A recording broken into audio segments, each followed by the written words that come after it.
お世話になります。ってことのマナです。ピゲステピゲイエーイ私です。私イエ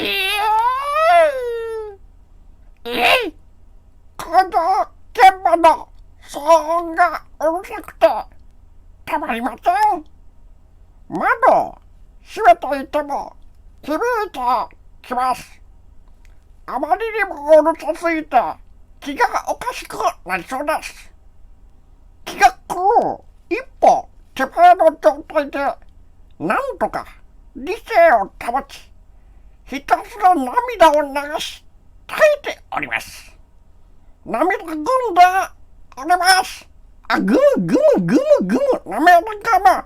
ぐむぐむぐむぐむ涙ぐむ。家もたまに揺れております。ずっと寝転がったり座ったりしておりますので、感知率は高いです。最初、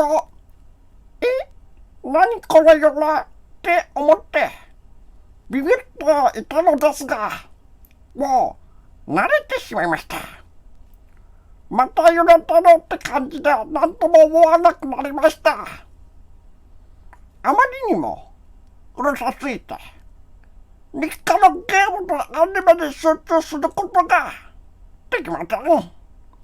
癒しであるゲームとアニメに集中できないということは、ストレス発散ができないということでございます。ストレスがどんどん蓄積されていってる自分でもわかります。80%、90%、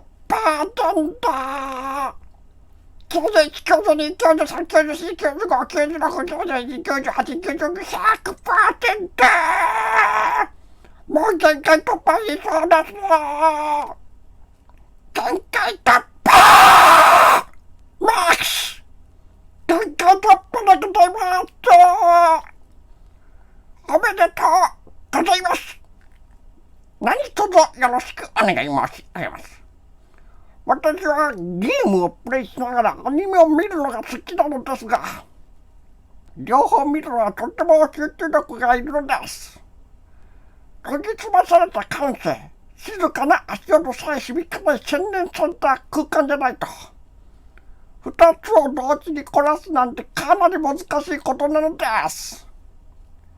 こんな環境、うるさい空間ではゲームやアニメすら満足に楽しむこともできません。せっかくのゲームとアニメが台無しです。大好きなゲームとアニメですが、見る気すらなくなってきております。家にいるのがとても苦痛です。正直、地獄のような状態でございます。地獄の釜の底で耳を必死に押さえて涙を流しているような状態でございます。涙ぐんでおります。ぐむぐむぐむぐむ涙ぐむ。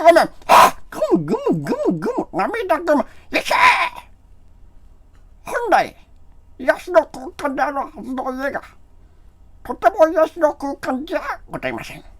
家が揺れるたび、騒音が鳴るたび、ストレスで貧乏ゆすりと激しいがとってもじゃないですが止まりません。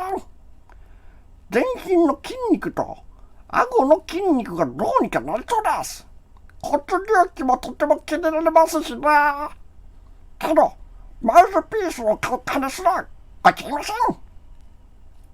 歯医者に行く金すらないのです。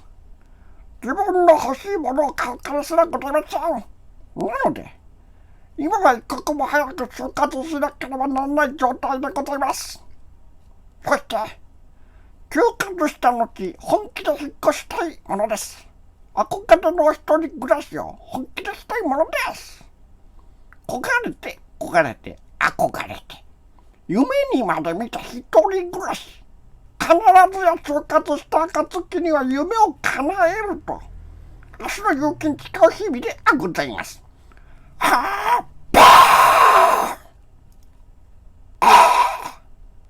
一人暮らしをしたら高級家具を買い揃えて徹底的に整理整頓し、高級ホテル並みにきれいに保ち、今流行りの掃除機のロボットのようなやつを買って最先端の暮らし、夢のような生活を送りたいと思っております。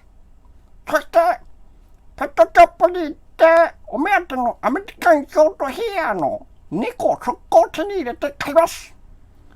掃除機のロボットのようなやつの上に猫が座っているっていう動画よく見ているんですが、あれ本気で私をしてみたいです。